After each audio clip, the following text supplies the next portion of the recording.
It's my pleasure to welcome you to the latest edition of the Byrdcliffe Forum. Five. Today, Hold on. Thursday, August 12th, a series presented by the Woodstock Byrdcliffe Guild in Woodstock, New York. I'm Doug Shear, lead of the Forum Committee. In today's one-hour Zoom call, we'll be featuring furniture making expert Robert Lang being interviewed by our own Henry T. Ford. The opinions of our guests do not necessarily reflect those of Byrdcliffe.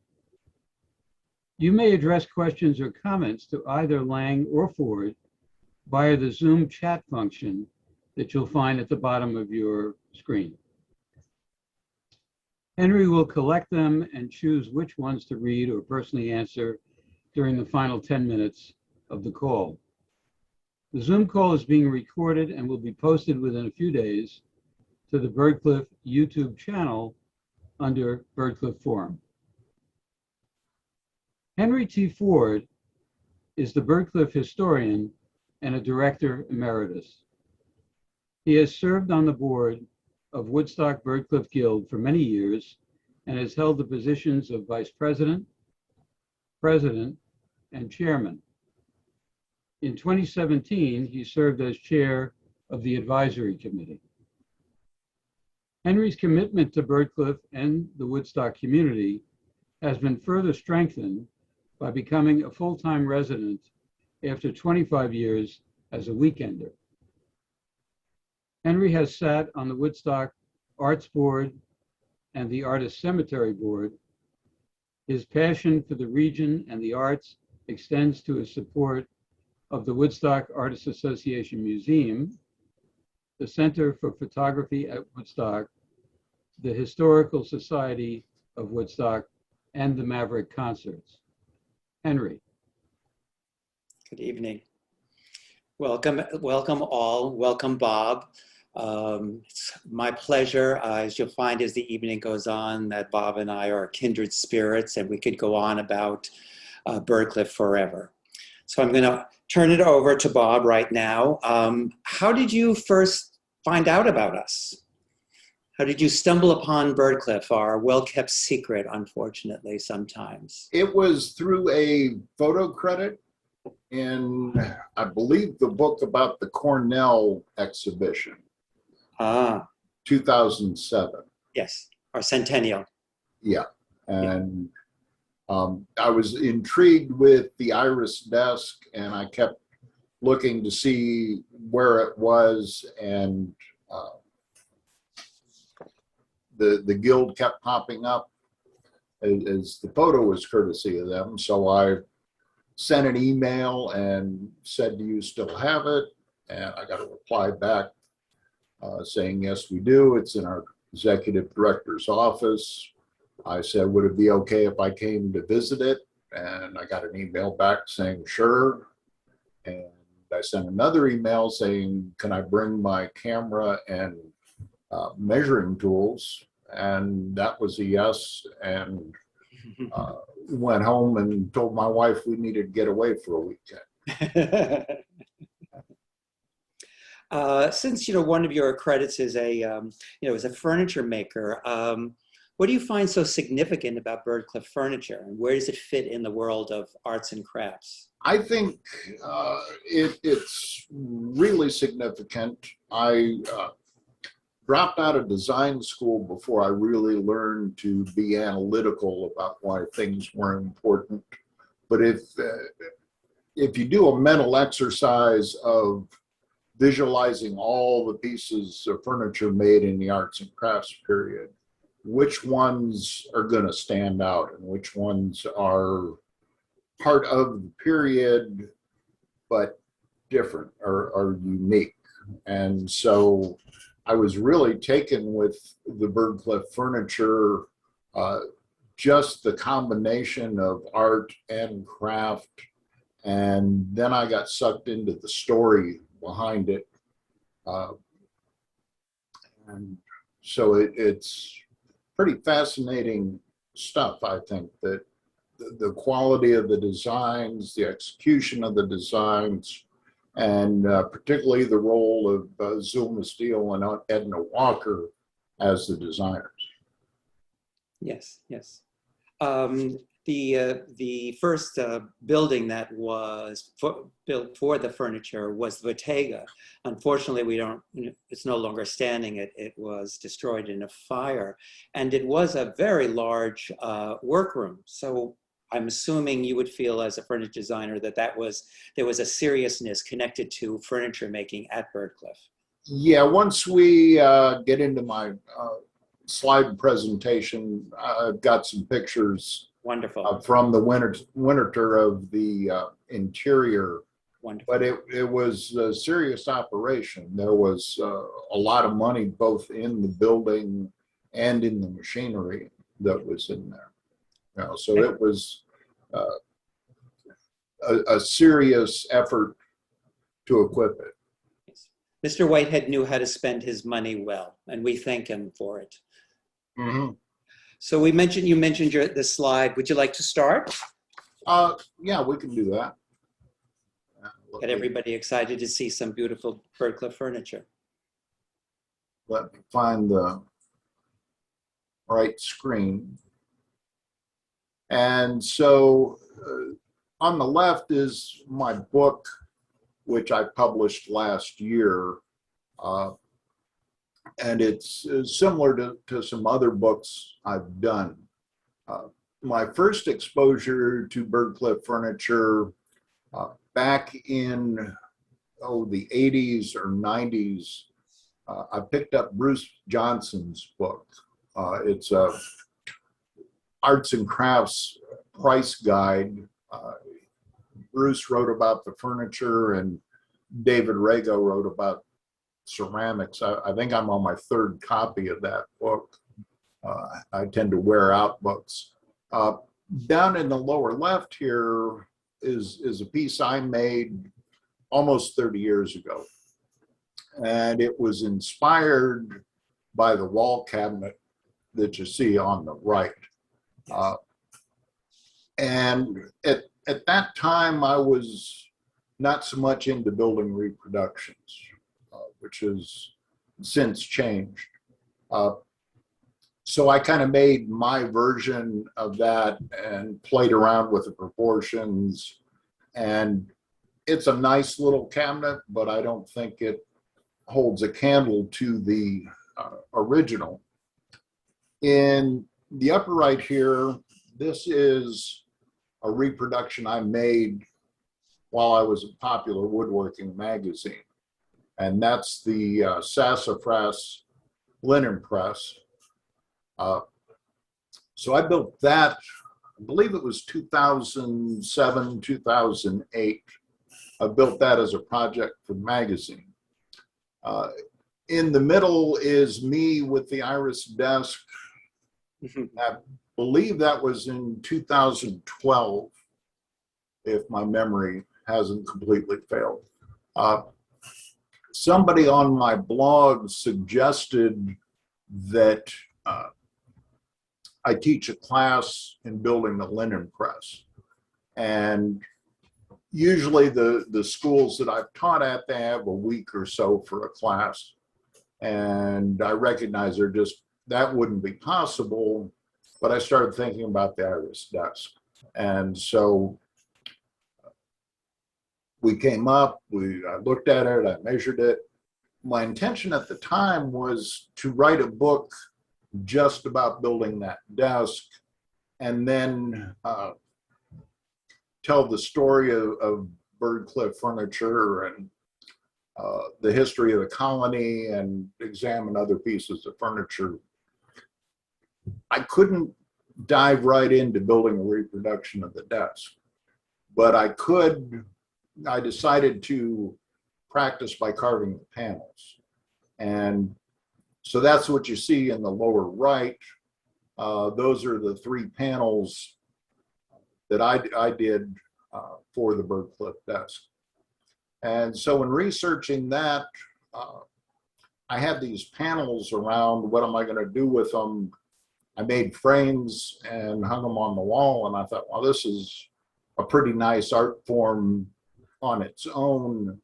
And I kind of jumped down researching other Byrdcliffe designs and carving those and finding the patterns from the winter trip. So that one thing led to another. In 2019, I had enough things gathered up that I decided to go ahead and do the shop drawings book. So that's kind of what got me here. One of the things that motivates me to write is when things don't add up from reading. And like a lot of furniture makers, if I'm going to build a piece, I want to know everything there is about it. And so I try to read everything that's available. And, you know, in that there were things that didn't add up. And so we should probably move along to the next slide. Yes. One of the things that struck me was the question of who designed the furniture. And depending on who you read, it was Ralph Whitehead, it was Dawson Watson, it was Bolton Brown. It was basically any man with a recognizable name, and Zulma Steele and Edna Walker were pretty much ignored. And one of the wonderful things is the resources at the Winter Turf. And that's where these images and drawings came from. And so I looked through all the drawings that they had, and, you know, Bolton Brown had a distinctive style of drawing. Yes. And he was gone from the colony sometime towards the end of the summer in 1903. Correct. Dawson Watson was also there for a brief period of time. And so there's good documentation that he designed these three pieces and they were built. But also he left in the summer of 1903. Yes. And so the Bolton Brown drawing of a carving here looks nothing like a Zulma Steele drawing. And if you go through the Winterthur archives, almost every drawing is Zulma Steele or Edna Walker. And so I kind of think there was a good deal of a sexist slant to the early things that were written about Byrdcliffe. I believe that Zulma and Edna, though, kind of were able to hold their own because they initialed all of their drawings. Yeah, and as the time goes on, you see more prominent initials and you see names spelled out. I believe that they were, perhaps a bit miffed and wanted to get the credit that was certainly due to them. Ralph Whitehead is often given credit, but I couldn't find much evidence beyond the fact that he was paying the bills. And there is truth there. You know, when we see the drawings that we have and the initials of both of Edna and Zulma, there is an intensity and a prolific of hand to the drawings that there was so much. It was an ambitious program to draw all of these pieces of furniture, and very often we just have the drawings. We don't have the furniture. Yeah, and I think they were well trained in mechanical drawing in the program they both graduated from at Pratt. Yes, yes. I haven't been able to follow that back as thoroughly as I would like, but I believe it would be similar to an industrial design program of today. Yes, composition was also part of their degree. So on this next slide, these are more typical of their drawings. Yes. One thing I found interesting is on most of the furniture drawings, the dimensions are there, but they're not formally there. When I learned drafting on a board, you know, this was the first step was to solve the problem, and then the second step was to communicate that, and putting dimensions in is kind of an art in itself, and there's a lot more lines. It would take a lot more effort to produce. So I kind of believe this quick method, which you see, was just to get information to the shop. Yes. That they weren't looking to take more time than they needed to, and given the volume of drawings they produced, that makes sense. Yes. So you usually will see a private copy for Ralph Radcliffe Whitehead, and then you'll see other drawings, earlier versions that were all traced. And then there were also perspective drawings and renderings. One thing about the chairs, chairs are very fragile pieces of furniture. And so in a lot of the drawings, you don't see any structure connecting the legs below the seat. But in the real chairs that survive, you do. And so that makes me wonder if someone in the shop, one of the cabinet makers, may have suggested adding that. Without that understructure, the legs become levers, and it's very easy to break them up. Exactly. In terms of skill, as a layman, I would imagine that to execute a chair would be far more skillful than a case piece, because of all the fragile elements. It's fragile parts that have to come together. It's all also varying angles. One thing I find really intriguing about Edna Walker's chairs is the angles and the tapers that she used. And so it doesn't quite show up how radical it is, but it's a very intricate chair design. Yes. Well, the chairs on the lower left are the White Pines dining room chairs. Yeah. And they're very heavy. Yeah, and these back legs, the way that's built, it's cut out of essentially a 4x4, maybe even a piece bigger than that.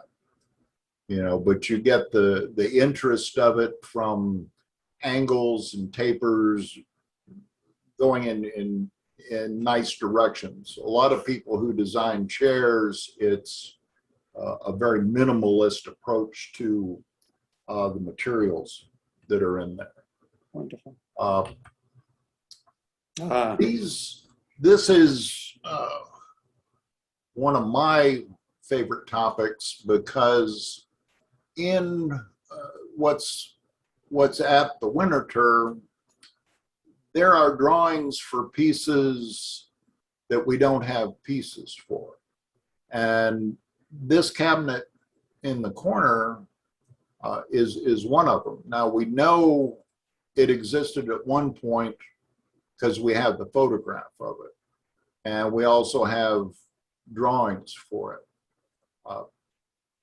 some of these other pieces, this rocker may have come from Byrdcliffe. I don't see a real compelling argument for that.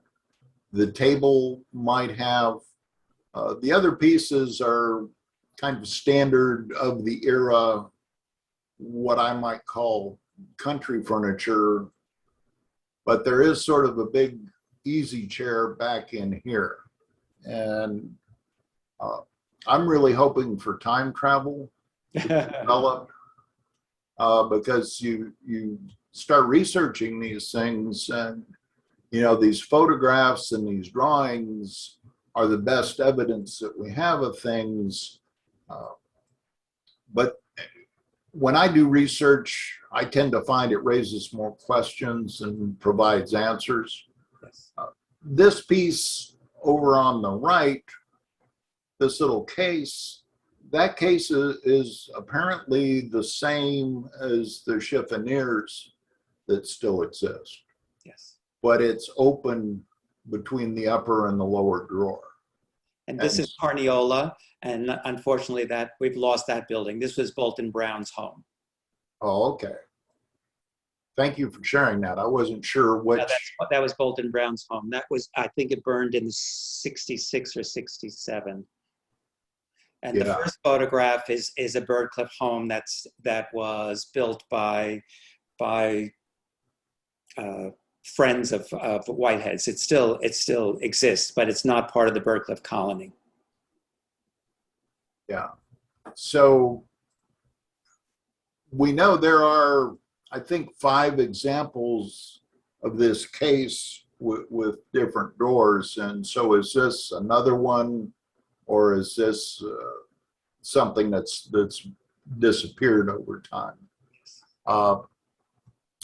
And one of the common things you hear about Byrdcliffe furniture is less than 50 or about 50 pieces were made. And being the kind of OCD person I tend to be, I started a spreadsheet and tried to count. So I came up with 69 existing pieces in various locations. There are probably more that I couldn't track down. And there were probably far more that were made, and there was 75 years for them to disappear or get broken or taken out to the barn, taken to the garage. So we just don't know. In this shot, this is one of the crickets, the little stools. This piece in the center is recognizable as a coffee table. And what is kind of interesting about that is coffee tables didn't become common until the 1920s. And they were called cocktail tables in the Roaring '20s. So there are only a couple of examples of arts and crafts period coffee tables. This one, and there's one at the Gamble House in Pasadena. Mm-hmm. And to me, it shares this angled end panels, with the cricket and with some of the table drawings that still exist. And then this table back here, I wish it didn't have the tablecloth on it, because it has some similar forms, the angles and the design of that.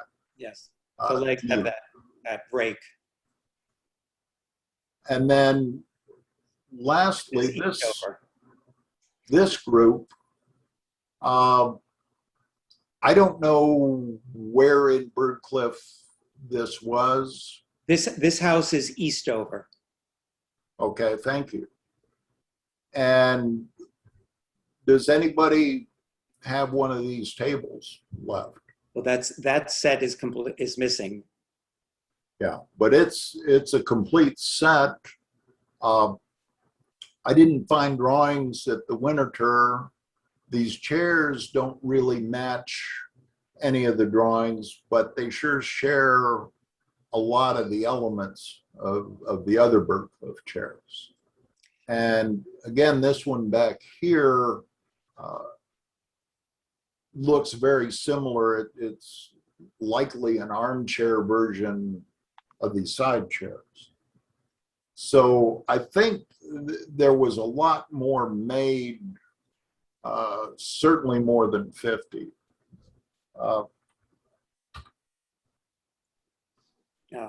One of the things of the whole scheme of furniture building that I recognized was the designs were really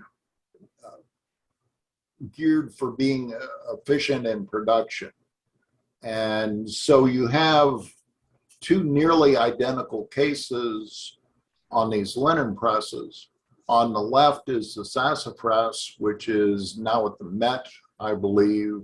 Yes, it is. And this is in the guild offices, or it was, along with this one. Now, the bigger one, there are, I think, 4 or 5 existing examples of this same case. And so as a furniture maker, when you're building a complex project, you have a certain amount of time setting things up to cut the joinery and cut the parts. And if you can cut the parts for multiple pieces at the same time, you're way ahead as far as total hours you have in a piece. And so, you know, with the linen presses, with the chiffoniers, you're seeing essentially the same case being given different treatments. And, you know, it's not, it's a very productive approach to making nice furniture. And so that's one of the things I kind of harp on when I'm teaching people how to build furniture is don't waste any steps. Yes. You know, make the most of the time. You're only getting paid for the time you spend making pieces of wood smaller. Yes, Bob, the cases are uniform, but it's the decorative elements that are different in each piece.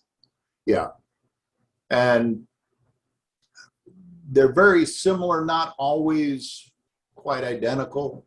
I noticed this afternoon the sassafras press, there are these extra pieces beside the door and drawers that the guild press doesn't have. And what this extra piece allows is for the door to set back no more than 1/8 of an inch from these frame pieces. Or on the one on the right, those are all flush. You know, so this is a little more elegant, a little more refined in its construction. The one on the right might have been a prototype.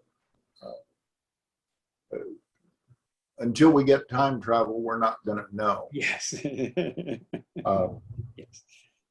And it's, I feel terribly geeky because if you gave me a time machine, you know, I would go to Syracuse, New York, or Woodstock, New York in 1903. I'll be right there with you, Bob. Now, these are designs, Edna Walker designs for a whole dining suite. And we don't really know if these were ever made or not. But again, it's a very productive scheme because these same cases, you can swap out the panels.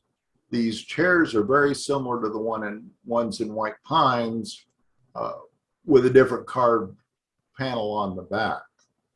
And so what you see is a very efficient way to add these extra elements to the furniture.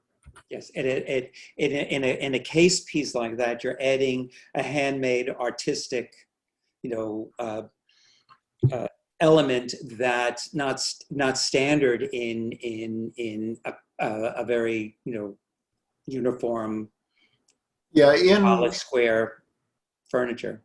Yeah, in American furniture of that time, you just didn't see this kind of carving. And, Yeah. The carving and decoration was kind of the antithesis of Gustav Stickley's arguments about a chair should be a chair and a table should be a table. And as for decoration, we've got our friends. Yes. The three examples that stand out for me is that Byrdcliffe with its decorative and design elements, Stickley with its very pure form, and then Rose Valley where their furniture could be all taken apart and put together again and collapsible and very, very portable. And they were all making furniture at the same time. Mm-hmm. Yeah, so this is just some examples of the wall cabinets. And this was like my original fascination with Byrdcliffe was it's an unusual form, that it really doesn't have a lot of purpose except you've got this short upper shelf where you can display little small pieces of pottery or metalwork. The same with down here. Then you have the doors with the colored carvings on it. You can hide the whiskey bottle back in there. And so these, I think there may be 5 known examples. A couple of them, the panels were apparently carved by Giovanni Triccoli, Yes. who taught art in the colony the first summer. Yes. And I've read people try to give him credit for all the carving designs, but the carvings he executed were from Zuma steel drawings and are different in style. They're much more modeled than what you would normally see. When you were going through the drawings, I got a discovery right here. Were there any surprises? Because I'm looking right here. It says Zulma Steel, December 24th, 1904. So that was just a surprise for me now. Every time you look at the drawings, I always see something. Did you find something that really totally surprised you in the drawings? Seeing dates, it really wasn't so much surprises. There wasn't anything. What I was looking for was something to pin down when production ended. And so this is rather significant. If that was the end of 1904, this piece exists in the winter term. So that puts production continuing on into 1905.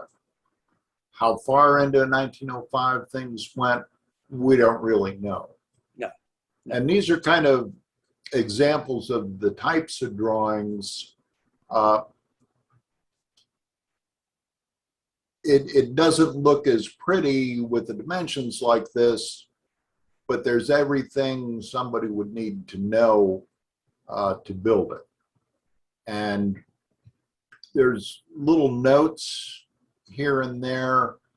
They aren't always readable, but they can be interesting. Yes. There will be notes from Ralph Whitehead, keep track of your time. Yes. And Tom Wolfe shared a drawing with me that was one of the linen presses. And at the bottom of it, it said 11 days. And so my guess is that's how long it took to build that piece, which is about how long it would take me today to build it. There isn't a huge amount of difference between how these were made and how it would be made today, outside of a factory setting. Now, the Iris desk here, it actually broke my heart when I saw it in person. And the reason for that is this panel. And I had never seen a photograph that made it clear that this panel is surrounded by a separate frame. And you see in this rendering, the vertical pieces, It's one full piece.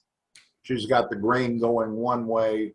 This is the standard traditional way to build a panel like that. When I got to Woodstock and looked at the real thing, this panel is 3 pieces of poplar that are glued together with the grain running vertically. And as a cabinet maker, I would have argued with whoever told me to build it that way. Because, and instead of every other Byrdcliffe piece, these frames are separate and the carvings are separate pieces and they pop in from behind. This, what appears to be frames and panels, those are carved in as well. The big issue is when humidity changes, wood changes, mostly in its width. And so this wide a piece of poplar could potentially move 1/8 to 1/4 of an inch over time. And that it did, the hinges also had it trapped in place.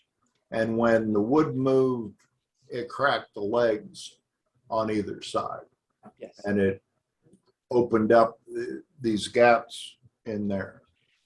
So I don't like it when people writing about historical things say, well, this must have happened, that must have happened. But the part of me who's a gambler would bet there was an argument about this. And I go into it in excruciating detail in the book. The other thing about this piece is the cabinet maker's fingerprints on this. And so one of the things that impressed me was everything is as square as can be, and the numbers are right on, matching what was on the drawing. And so this was a builder with a lot of skill, but he wasn't very concerned about the pieces that don't show. And this is kind of typical of the period. Today, everybody is really concerned about how their dovetails look and want this side of the drawer to be perfectly smooth. This guy was moving along in a bit of a hurry. These angles are a little steeper than you usually see, and these torn areas are from planing down the side of the drawer to get it to fit in the opening. So Bob, since this was the holy grail that you sought out for your week-long extended vacation, were you totally disappointed, or the piece has redeemed itself as you've gone along and studied it from different angles? The piece is it really worth it to take the trip? The piece is still one of my favorite pieces of all time. It's just beautifully proportioned. The carvings are, I can't gush enough about the iris designs. So I was disappointed, and it was a dilemma for me.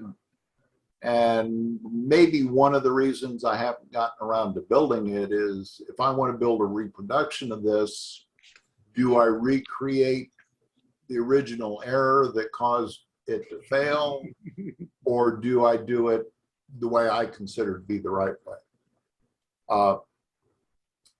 So I kind of developed this story in my mind that there was an argument the cabinet maker lost, and his heart really wasn't in building this. And so That's a good story. Let's go along with that one. I won't say it's fact, but this molding here, you can see this from the back, but it's not visible from the outside of it. Yes. And it's this little corner should be square. And it didn't matter. It was also, it was put on, and then you can see the saw marks Yes. where it was trimmed flush with the back. Yes. And so nobody cared much about the back. One of my favorite things, I wasn't surprised so much by the drawings, but I was surprised with this piece. This is the left rear leg, as seen from underneath by a guy who crawled under there with his camera to see how the drawer was supported. And what this is it's either a groove for the side panels, or it's a mortise that got miscut. And so this is, a 117-year-old patch we're looking at here. Mm-hmm. I only noticed it on my way out of crawling out of there. If you're standing next to this and looking down from the top, you can't see it at all. If you squat down and look directly at it from outside, it might be barely noticeable. So it kind of did my heart good that this guy made a mistake. He patched it. Originally, this would have been flush with the leg. And so over time, the leg has shrunk more than the patch, and it's visible. Bob, we have about 5 more minutes, and then we're going to be able to take questions, 5-6 more minutes. So, okay, I will. Tell where you are with your presentation. I will try to move more expeditiously. This is the big linen press that the Guild has, and this piece was never finished. I've seen some people say it was fumed. It looks just old and oxidized to me. If it had been fumed, it would look a little more grayish rather than red. Yes. And here you see on this drawer, this was a different cabinet maker than whoever built the desk. Just from the dovetails are neater. They're more of a standard angle, and this drawer side. The angles are not as sharp. Right. And so what you're seeing down here is basically water damage. I believe this piece sat in white pines for years and years and years. Yes, yes. And the furniture was moved into, the Byrdcliffe pieces were moved into white pines during Peter's lifetime. Yeah. So here is inside the Bottega, the shop. The way all of this machinery runs is through this line shaft across the ceiling. There was a gasoline engine outside that drove the shaft, and then each machine has a belt coming down, and there's a clutch on the belts that you can engage to make specific machines run. And this is the clock that still exists. Yes. Uh, It's and in the this- dining room of White Pines. Yeah, this is one end of the building. And so you would have all the machinery down at one end, mainly to keep the distance of the shaft reasonable. And these benches here along the windows, my guess is there were several more benches down here. The building, I believe, was about 5,000 square feet. And that's similar in size to the building that the Hall brothers, who made furniture for Green and Green, had. They weren't as well equipped as this. This is a table saw in a central location. This is a sizable planer. This is a shaper used for making moldings. And this, I wasn't sure what this was, but that is a great big wide joiner, which makes surfaces flat. This equipment was top of the line for 1902, 1903. You know, so there was no trying to get off on the cheap on this. It was a Mr. Whitehead investment. There's the exterior of Bottega.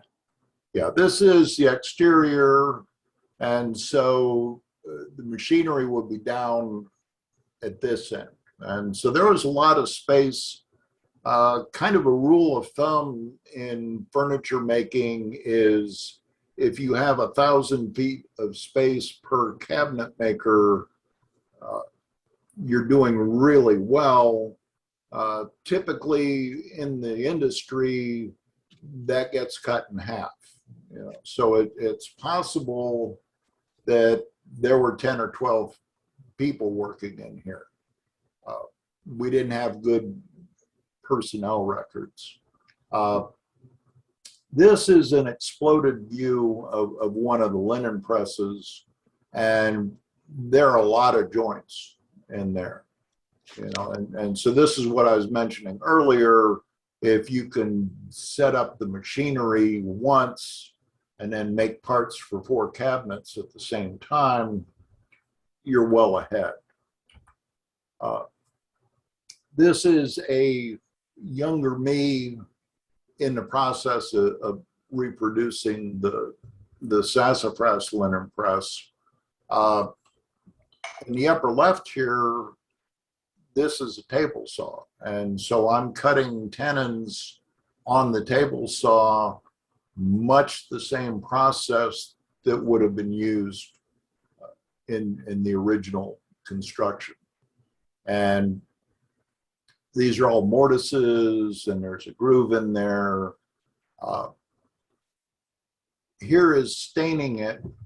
Researching the finish, I tried to put myself in the shoes of what did they have in 1903, 1904 to get that color.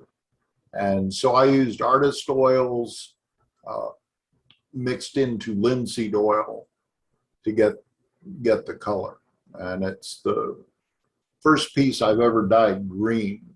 At the time, modern colors and modern pigments and dyes were just being developed.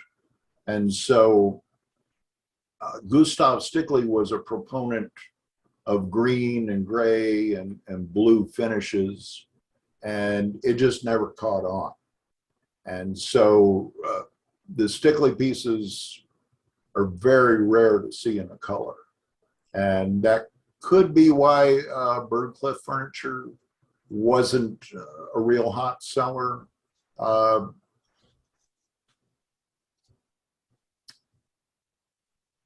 so these are the carvings, and I believe one guy, I think his name was Westerling, did all of the carving.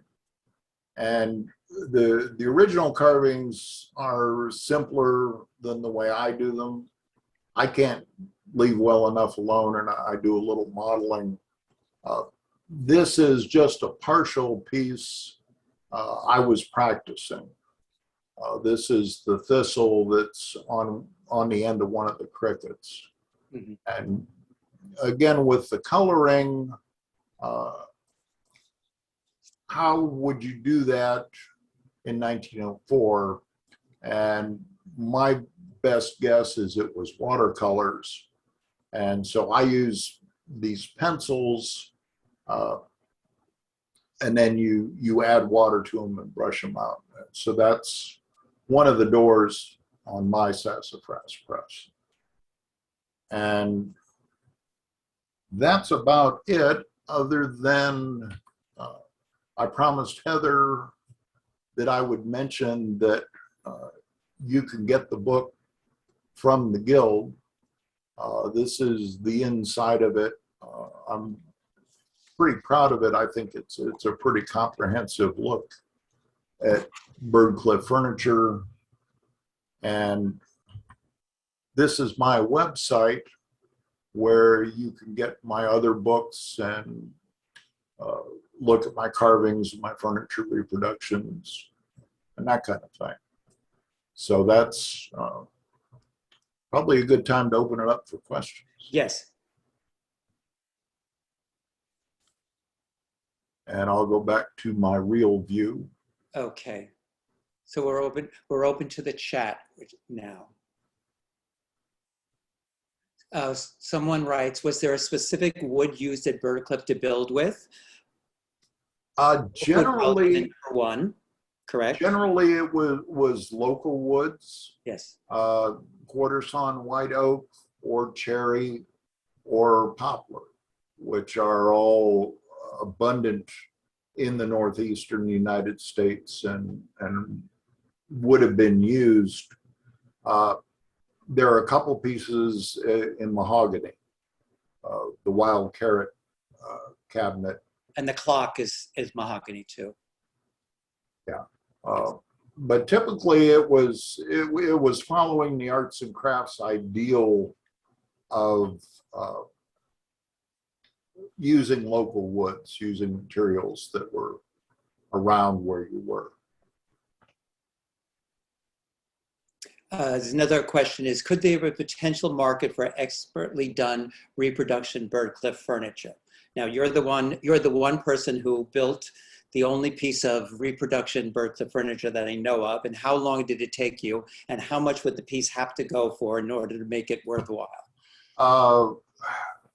Took longer than I expected. Yes. And it's very tough to find a market for that kind of piece. I had a couple of weeks making the case. It's hard to say because doing it for a magazine article slows the process way down. You know, stopping for photos and that kind of thing. The the price of the linen press to pay a decent wage would be in the neighborhood of 10,000. The desk would be about 8, and depending on who you are, where you are, it's a tough sell. Yes, exactly.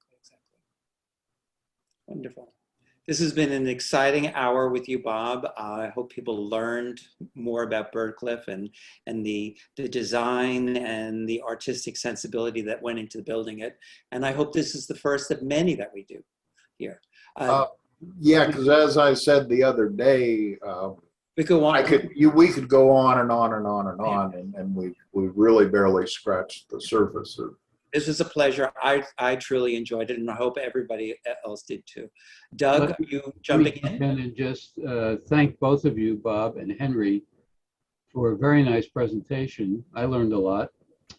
I'd also like to thank our exhibition director, Ursula Morgan, and our operation and administrative manager, Heather Olson, and the members of our forum committee.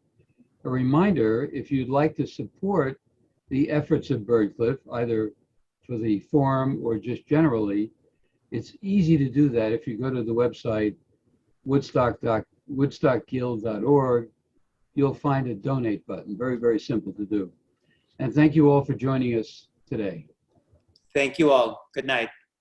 Yeah, thanks. I really enjoyed it, and I hope we can do this again sometime. Thanks. We're going to get you here in person.